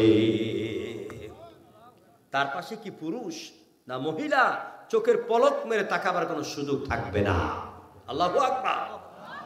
প্রিয় ভাইরা, আলোচনা বেশি লম্বা করব না, আমি শুধু হাসরের ময়দানের ভয়টা আপনাদের ভিতরে এই জন্য ঢুকাবো যাতে করে আমাদের আমল পরিবর্তন হয়ে যায়। আমরা যারা সুদের ব্যবসা করি, সুদি কারবার করি, আজারে আজারে বৈশা বৈশা খাই, প্যান্টের পকেটে হাত দিয়ে আমরা ঘুরে ঘুরে খাই, কোনো কাজ কাম করি না। 1 লাখ 2 লাখ আছে মানুষকে ঋণ দিয়া 1000-এ 25 টাকা, 30 টাকা, 50 টাকা করে আমরা মাসে মাসে নেই। এইভাবে যে টাকাটা পান চক্র আকারে ঘুরে আসে, এটাকে বলা হয় সুদ। কি বলা হয়? কাহালুর তো সব আল্লাহরই মানুষ, সুদ টুদ নাই। আমি তো জানি কাহালুর বগুলার সব আল্লাহরই, সব ফেরেশতা, তাই না? আমার বাবারা, ভাইয়েরা, মা বোনেরা, খুব ভালো করে শুনেন, আপনাদেরকে আঘাত দেওয়ার জন্য নয়, কষ্ট দেওয়ার জন্য নয়, কোরআনের একজন ছোট্ট নগণ্য দাড়ি হিসাবেই আমি আপনাদেরকে বিশ্বনবীর হাদিস অনুযায়ী, কোরআন অনুযায়ী আপনাদেরকে আমি সতর্ক করছি। আল্লাহ পাক বিশ্বনবীকে বললেন, ওয়াআযির আশিরাতাকাল আকরাবিন, আপনি আপনার নিকট আত্মীয়দেরকে আগে ভয় দেখান, সতর্ক করে দেন। সে আয়াতের আলো কি আমি আপনাদের কাছে একজন মেহমান হিসাবে, মুসাফির হিসাবে দাওয়াত দিচ্ছি। আমার বাবারা, ভাইয়েরা, এই সুদের কারবারের সাথে যারা জড়িত আছেন, আরামে আরামে খান। মনে রাখবেন, বিশ্বনবী বলেছেন, যারা সুদ দেয়, যারা সুদ নেয় আর যারা সুদের হিসাব লেখে, তিনজনে হলো সমান পাপী। আর এই সুদের 70টি গুনাহ, ছোট্ট গুনাহ হলো কাবা শরীফের সামনে নিজের মাকে উলঙ্গ করেই 41 বার জিনা করার সমান গুনাহ। এগুলি খাইয়েন না, এগুলি করেন না। সুদের টাকা দিয়া দুনিয়া নষ্ট করেন না, পরকালকেও নষ্ট করেন না। সুতরাং ওই হাসরের ময়দান কত কঠিন দিন হবে।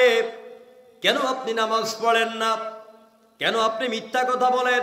কেন আপনি মরীচিকার পেছনে ঘুরেন? হাসরের ময়দানের অবস্থাটা একবার লক্ষ্য করুন। আল্লাহ পাক বলছেন, ওয়া আউদিরুহুম ইয়াউমাল আসিফাতি ইযিল কুলুবু লাদাল হানাজিরি কাযিবিন। হাসরের ময়দানের অবস্থা এতটা ভয়াবহ হবে, এতটা কঠিন হবে। হাসরের ময়দানের ভয়ে, আল্লাহর আযাবের ভয়ে মানুষের কলিজাটা মুখ দিয়ে বেরোতে থাকবে। মানুষ তার আঙ্গুল দিয়া কলিজাকে ভিতরের দিকে চেপে ধরে রাখবে। সেদিন কোনো বন্ধু পাবেন না, কেউ আপনাকে বাঁচাইতে আসবে না। কোরআনে কারীম বলছি, লান তানফাআকুম আরহামুকুম ওয়ালা আওলাদুকুম ইয়াউমাল কিয়ামাহ। লান তানফাআকুম আরহামুকুম ওয়ালা আওলাদুকুম, তোমাদের সন্তান সন্ততি, তোমাদের মাল, কেউ তোমাদের কোনো উপকারে আসবে না। যখন আসবে, আর দুনিয়াতে তো আসে না, পরকালে কি আসবে? দেখেন না, মানিক সাহেব বিচারপতি, মানিক সাহেবের টাকা কি কম? অনেক টাকা। এরপর দরবেশ সাহেবের টাকা কম। ওরে দরবেশকে মনে চিনেন না আপনারা? দাড়ি দাড়ি কামাইয়া নৌকাতে উঠছে নাকি পালাবার জন্য। যেই নৌকার এত গুণগান গাইলি, ওই নৌকাই তো তোরে ছাড়লো না। আমি কম্বল ছাড়ি, কম্বল আমার ছাড়ে না। নৌকা তোরে বাঁচাতে পারে নাই, নৌকা বাঁচাবে কি করে? নৌকার বাচ্চা তো তোরে ফালাইয়ে চলে গেছে গা। ওই সব নেতার পিছনে কেন দৌড়ান? যেই নেতারা এই দেশে 2 কোটি 2.5 কোটি কর্মীদেরকে আগুনের মধ্যে ফালাইয়া চলে যায়, এই নেতা দুনিয়া যেমন উপকারে আসে নাই, পরকালও আসবে না। নেতার মতন নেতা যখন পাই না কোথাও খুঁজে, কত রকম রাজার নীতি প্রজার নীতি দেখলাম। দুঃখ হায় রে, দুঃখ ছাড়া আর কিছু না পেলাম। তখন আমার মনে পড়ে সোনার মদিনা। রসুল আমার কাজে কর্মের অনুপ্রেরণা।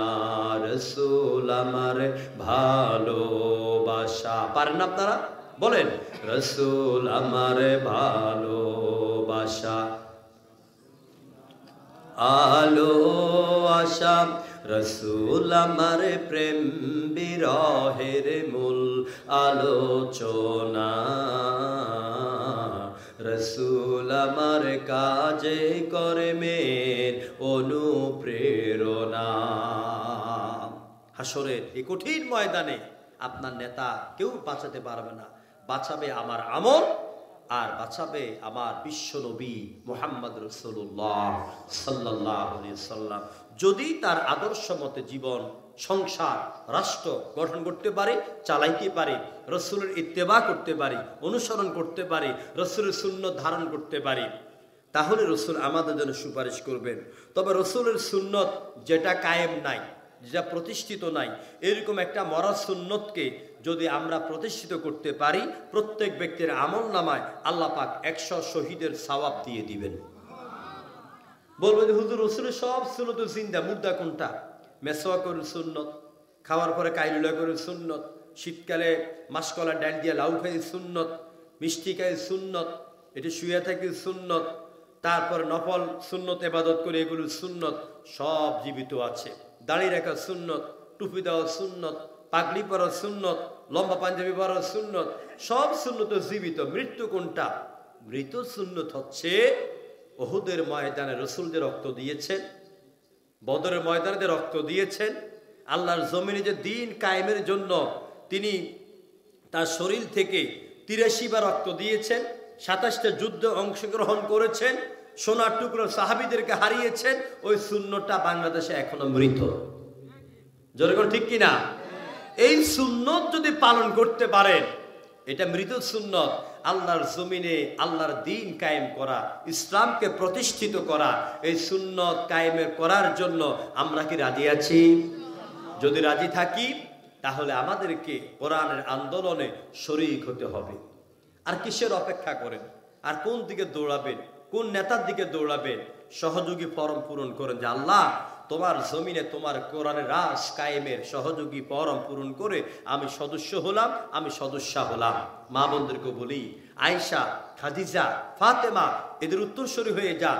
যুবক ভাইয়েরা, খালিদ ইবনে ওয়ালিদ, এরপরে আবু বকর, ওমর, উসমান, আলী এদের উত্তরসূরি হয়ে যান। ওরা যেমন জমিনে দিন প্রতিষ্ঠার জন্য রক্ত দিয়েছেন, আন্দোলন করেছেন, তাদের রক্তের চাইতে আমাদের রক্তের দাম বেশি নয়। ধরুন ঠিক কিনা? আমাদেরকে আমাদের মুরব্বীরা যে পথ দেখিয়েছেন যে বাতিলের সামনে মাথা নত করা যায় না, এই পথ আমাদের সবাইকে ধরতে হবে। শেষ কথা, পরকালে হাসরের ময়দানে সেই সব নারীদের কঠিন শাস্তি হবে যেসব নারীরা চুল ছেড়ে দিয়ে চলাফেরা করেন, এবং যেসব নারীরা শুধু শাড়ি কাপড় পরে নামাজ পড়েন। শাড়ি কাপড় পরে নামাজ পড়তে গেলে চুল দেখা যায়, সিনা দেখা যায়, পেট দেখা যায়, আপনার নামাজ হবে না, নামাজ হবে না, নামাজ হবে না। মা বোনেরা, নামাজ পড়ার সময় সালোয়ার কামিজ পরবেন, মাথার মধ্যে হিজাব পরবেন, বড় জিলবাব পরবেন, যাতে করে গোটা অঙ্গ প্রত্যঙ্গগুলি ঢাকা থাকে, তাহলেই আপনার নামাজ হবে। এরপরে বোরকা পরবেন, বোরকা পরা ফরজ, কিন্তু উপরে একটা বোরকা পরেন, গলার মধ্যে উকিলদের জামার মতন ঝুলে, মাথার মধ্যে কাপড় নাই, এ বোরকার কোনো দাম আছে? অনেক মেয়েরা এরকম বোরকা পরে। বোরকা হলো একটা ফ্যাশন। বোরকা কি? এটা ফ্যাশন বানায় ফেলছে। বোরকা পরা পরে কোমরে রশি দিয়ে পিছন দিয়ে টাইট করে বান মারে। বান মারলে তার বুক বাইর হয়ে যায়, ফাঁসা বাইর হয়ে যায়। অর্থাৎ স্টাইল করে বোরকা পরার কারণে এ নারীর দেহে কি আছে দূর থেকে সব দেখা যায়। এ বোরকা হারাম, এ বোরকা পরবেন না। এটা আপনার পর্দা হয় না, বরং এটা আপনাকে আরো জানাজা বিচারের দিকে অন্য যুবকরা সব উৎসাহিত করে। আসুন, আমরা হাসরের ময়দানকে ভয় করি, পরকাল ময়দানকে ভয় করি। আমরা যারা নামাজ পড়ি না, আমরা যেন আদায় করি। যুবক ভাইয়েরা, নামাজের সময় মোবাইল টিপেন, ঘুমাতে গেলে রাতের 3টা পর্যন্ত মোবাইল টিপেন, নামাজগুলি পড়েন না। এরকম আছেন না আপনারা? নামাজগুলি পড়েন না, ভোরবেলা ঘুমাইয়া থাকে।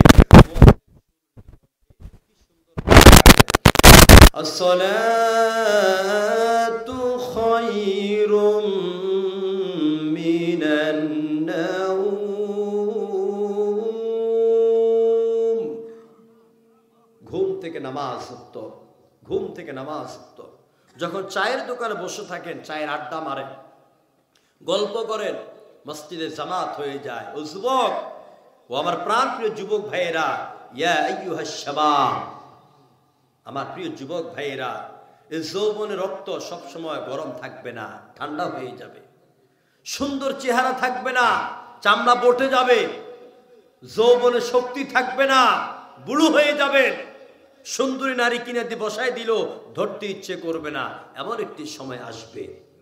তাই যৌবন বয়সে যৌবনের রক্তকে কোরআনের জন্য, ইসলামের জন্য, আল্লাহর জন্য, মসজিদের জন্য ওয়াকফ করে দেন। রাজি আছেন আপনারা? দোকানে বসে আড্ডা মারে, মসজিদে নামাজের আযান হয়, কি সুন্দর করে মুয়াজ্জিনে বলে আল্লাহু আকবার, আল্লাহু আকবার, আল্লাহ মহান, আল্লাহ মহান। আশহাদু আল্লা ইলাহা ইল্লাল্লাহ, আমি সাক্ষ্য দিচ্ছি আল্লাহ ছাড়া কোনো ইলাহা নাই। আশহাদু আন্না মুহাম্মাদুর রাসূলুল্লাহ, আমি আরো সাক্ষ্য দিচ্ছি মুহাম্মদ সাল্লাল্লাহু আলাইহি সাল্লাম আল্লাহর বার্তাবাহক। কি সুন্দর করে মানুষকে বুঝাচ্ছে। এরপরে ডাক দেন, হাইয়া আলাস সালাহ,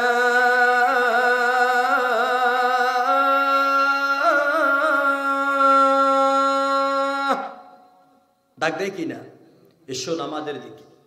লোকেরা বলে মুয়াজ্জিনকে আবার ট্যাঁ করে, ভালো লাগে না, এত ডাকাডাকি করে কেন?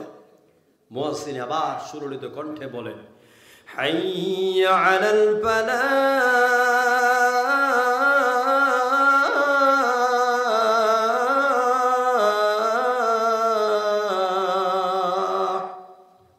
এসো কল্যাণের দিকে, এসো মুক্তির দিকে, এসো নাজাতের দিকে। তোমার রবকে সেজদা দাও, তোমার হায়াত বাড়বে। তোমার রবকে সেজদা দাও, তোমার রিজিক বাড়বে। তোমার রবকে সেজদা দাও, রাস্তার অ্যাক্সিডেন্ট থেকে তোমার রব তোমাকে বাঁচাইয়া দিবে। তোমার রবকে সেজদা দাও, ইন্নাস সালাতা তানহা আনিল ফাহশাই ওয়াল মুনকার, নিশ্চয় নামাজ মানুষের চরিত্রকে সংরক্ষণ করে, খারাপ কাজ থেকে ফিরাইয়া রাখে। আল্লাহ তাআলা আমাদেরকে আজকের এই তাফসীর মাহফিলের আলোকে কিয়ামতের যে আলোচনা করেছি, এই কিয়ামতের আলোচনাকে আল্লাহ পাক আমাদেরকে ধারণ করে ভালো হওয়ার তৌফিক দাও। আমরা বলে আমিন। 5 ওয়াক্ত নামাজি হয়ে যায়, আব্বা আম্মার খেদমত করবেন, মা বাবাকে সম্মান করবেন, লা তানহারহুমা, চোখ রাঙাইয়া কথা বলবেন না, ওয়াকুল লাহুমা কাওলান কারীমা, সম্মানের সাথে কথা বলেন। আব্বা আম্মা যেন প্রত্যেক নামাজের পরে দোয়া করেন, রব্বির হামহুমা কামা রব্বায়ানি সগীরা। রাসূল বলছেন, যে ব্যক্তি 5 ওয়াক্ত নামাজের পরে আব্বা আম্মা যেন এই দোয়া করে, আল্লাহ ওই সন্তানের নামটা আল্লাহর ওলির খাতার মধ্যে লিখে দেন। মা বোনদেরকে বলবো, স্বামীর খেদমত করবেন, স্বামীকে সম্মান করবেন, স্বামী যা আয় করে আলহামদুলিল্লাহ বলবেন। এই কথা বলবেন না যে তোমার সংসারে জীবনে আইসা আমার জীবন বরবাদ, এটা কুফরি কথা। আপনার তকদিরে আল্লাহ যতটুকু রেখেছেন আপনি এতটুকু পাবেন, এই ছাড়া যার ঘরেই যান এর চাইতে বেশি আপনি পাবেন না। এই মানটাকে রাখবেন।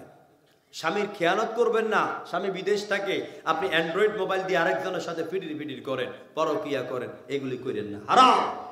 জীবন ধ্বংস হয়ে যাবে, যৌবন চলে যাবে, গুনাহটা আমল নামে লেখা হয়ে যাবে।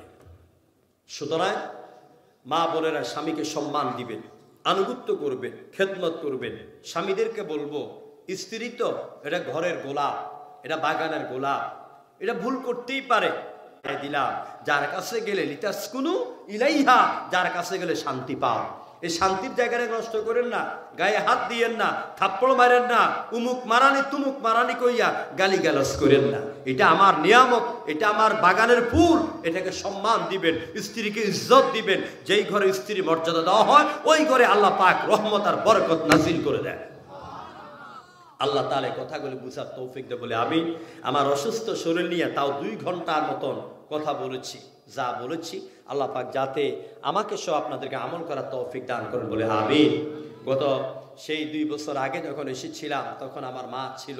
আমি গত 2023 সালে আমার মাকে হারিয়েছি। আম্মাও নেই, আব্বাও নেই। এখন যখন বাড়িতে যাই গোটা ঘর একা। আব্বা আম্মার জন্য দোয়া চাই।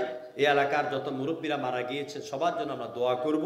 এ মাহফিল ইনশাআল্লাহ 18 বছর নয়, কিয়ামত পর্যন্ত চলবে। কি কর বলে না ইনশাআল্লাহ। আমি সূরা নাবার আয়াত তেলাওয়াত করেছি, যে 2-3টে আয়াত শুধুমাত্র কিয়ামতের একটু সামান্য এই পূর্বের একটু চিত্র তুলে ধরেছি। অনেক কথা এগুলি বলা হয়নি, যতটুকু বলেছি আল্লাহ পাক যাতে কোরআন অনুযায়ী আমল করা তৌফিক দেয় বলে আমিন। এবং আগামী দিন হবে কোরআনের বাংলাদেশ, এই সিদ্ধান্ত আপনাদেরকে নিতে হবে ইনশাআল্লাহ। রাজি আছেন তো আপনারা? মা বোন সহ সবাইকে আপনার সিদ্ধান্ত নিতে হবে। যদি ভোট দিতে হয় কোরআনের পক্ষে ভোট দেব, ঠিক না? আল্লাহ পাক কবুল করুক বলে আমিন। আস্তাগফিরুল্লাহ আল্লাযী লা ইলাহা ইল্লা হুয়াল হাইয়ুল কাইয়্যুম ওয়া আতুবু ইলাইহি। সবাই একটু ধন্যবাদ দিয়ে দেন, মুনাজাত হয়ে যাবে। ও আরেকটা কথা, একটু এ মাহফিল তো চলতে গেলে এনে